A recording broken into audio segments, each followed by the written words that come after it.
Maniobras para evaluar el compromiso subacromial, NER o arco pasivo doloroso. El médico bloquea la escápula con una mano y con la otra realiza flexión de forma pasiva. Cuanto antes aparezca el dolor, mayor es el compromiso. Si el dolor posiblemente aparece, puede producirse por una afección del supraespinoso y bicipital. Maniobra de Hawkins. Se bloquea el hombro. Se realiza una abducción del hombro hasta 90 grados. Luego rota internamente con flexión del codo en 90 grados. Si aparece dolor, puede haber una posible afección del supraespinoso. Maniobra de Codman. Se bloquea el hombro y con la otra mano se realiza abducción pasiva. Se pide al paciente que mantenga esa postura. Si cae el brazo, indica lesión del manguito. Maniobra de Apley. El paciente debe realizar una antepulsión completa y luego flexión del codo hasta tocar la escápula contralateral. La tendinopatía del manguito rotador casi siempre representa una lesión crónica del supraespinoso y de los tendones del infraespinoso. La tendinopatía por lo general se desarrolla como consecuencia de la actividad repetitiva que conduce a una degeneración del tendón.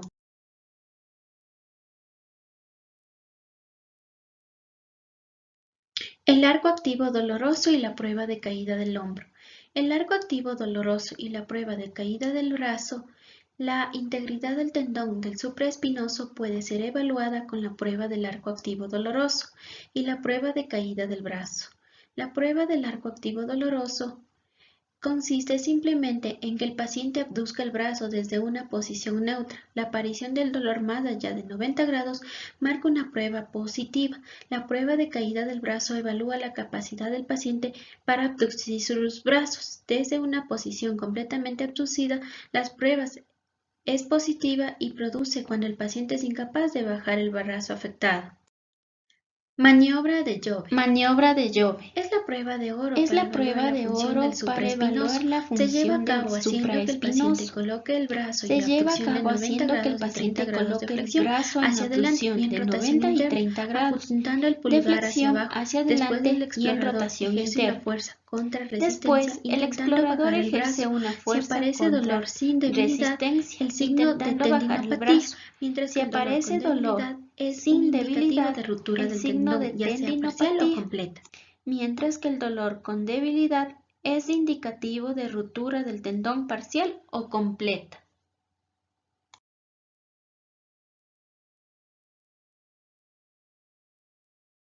Maniobra de Paté. Maniobra de El brazo en Paté. abducción El de paciente 90 con el grados y en brazo en flexión de abducción 90 de grados, 90 grados el mismo que y en es del flexión codo, del codo a intenta 90 hacer una grados, rotación externa intenta hacer una contra rotación resistencias del externa explorador. contra resistencia del explorador.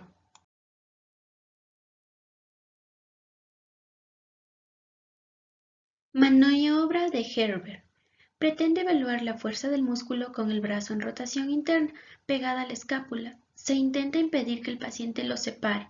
Si con la maniobra aparece dolor y debilidad, significa que hay un desgarro significativo del tendón, además significativo, pero si aparece dolor sin debilidad, es indicativo de tendinopatía del tendón o desgarro menor. El signo de Napoleón. Se coloca el codo en un plano anterior a la escápula y se evalúa la capacidad de mantener la mano sobre el abdomen. Se puede realizar con el paciente en bipedestación o en sedestación. Si existe diferencia con el brazo no afectado, pueden indicar ruptura o debilidad subescapular. No forma como tal parte del manguito rotador, pero colabora de forma importante en la movilidad del hombro. Maniobra de Jeggerson. El brazo en abducción, codo en flexión en 90 grados y antebrazo en pronación completa. El explorador bloquea el movimiento del hombro. El paciente, manteniendo el brazo en abducción, codo pegado al tronco en flexión de 90 grados y el antebrazo en pronación completa, debe intentar realizar una supinación contra resistencia. Maniobra de Spence Palm Arm. El paciente coloca el brazo en flexión anterior a 30 grados, con el hombro en rotación externa y el codo en extensión completa, y la palma de la mano hacia arriba. El explorador opone la antepulsión.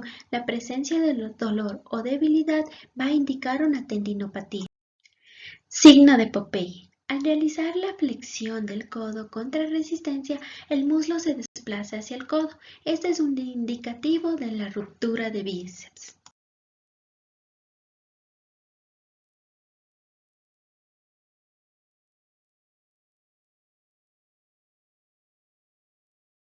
Derrame articular. Ante un derrame articular se encuentran signos como el borramiento de las hendiduras pararrotulianas y distensión del sacro suprarrotuliano. El derrame articular se explora con la maniobra de choque, peloteo, rebote rotuliano, también conocido como rótula bailarina. ¿Cuál es el procedimiento? Con el paciente en decúbito supino, con una mano se presiona desde arriba el fondo del saco suprarrotuliano y con la otra la rótula contra el fémur. ¿Qué se valora? La resistencia elástica, rótula bailarina, y el hundimiento de la rótula. Es un signo sugerente de derrame articular. El dolor fémoro-patelar. Para valorar el dolor fémoro-patelar se pueden diferenciar las siguientes maniobras. Prueba de desplazamiento de la rótula, la maniobra también conocida como de cepillo. Procedimiento. Con el paciente en decúbito supino, el clínico presiona con la palma de la mano la mitad superior y la mitad inferior de la rótula. Se va a realizar movimientos laterales y craneocaudales de la rótula. Valoración. De manera fisiológica se produce un desplazamiento indoloro y bilateral de la rótula, sin que aparezcan crepitaciones ni tendencia a una luxación.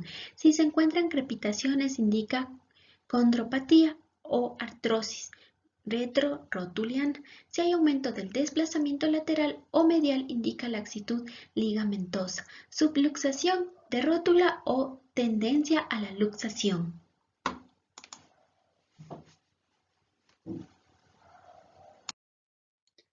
Signo de Sonnen. Maniobra con la que se exploran los cartílagos articulares rotulianos. Se realiza una lateralización externa de la rótula por parte del examinador y se solicita contracción del músculo cuádriceps por parte del paciente. La prueba es positiva si aparece dolor retrorotuliano, pero si tiene poco valor predictivo positivo, ya que la maniobra es positiva en algunos individuos sanos. No obstante, una prueba negativa es muy sugerente de que no existe una afección cartilaginosa.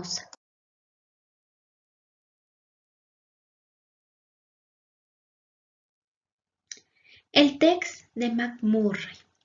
¿Cuál va a ser su procedimiento? El paciente en decúbito supino con la rodilla y la cadera completamente flexionadas. El clínico sujeta la rodilla, va a palpar la línea articular con una mano y el pie con la otra y efectúa una rotación externa o interna de la rodilla.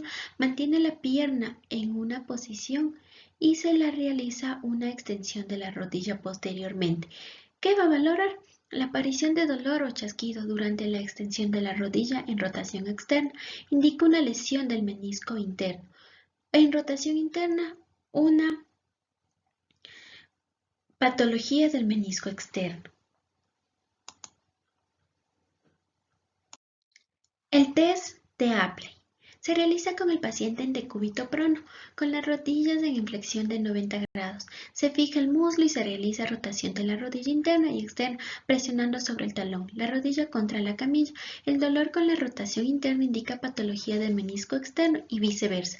En ambas maniobras, la rotación de rodillas se lleva a cabo girando el talón y este es el que marca donde existe la lesión. Si el talón apunta hacia el menisco interno, es decir, una rotación externa de rodilla, se sospechará meniscopatía interna y viceversa.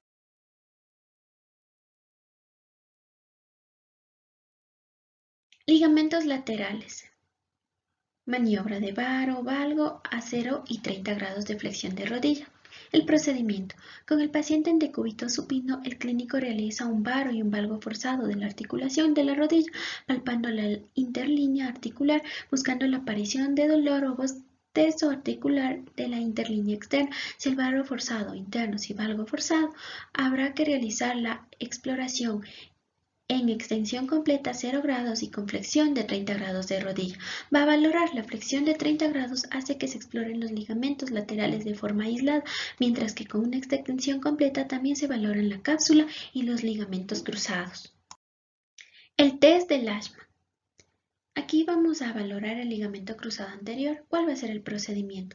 Paciente en decúbito supino con flexión de rodilla entre 15 y 30 grados. Con una mano, el clínico sujeta el tercio distal del muslo y con la otra el tercio proximal de la pierna, realizando movimientos de sillazamiento.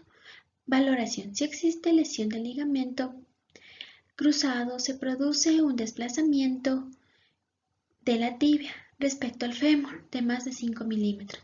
Si el test es positivo, conviene hacerlo en la otra rodilla para descartar si existe una laxitud ligamentaria.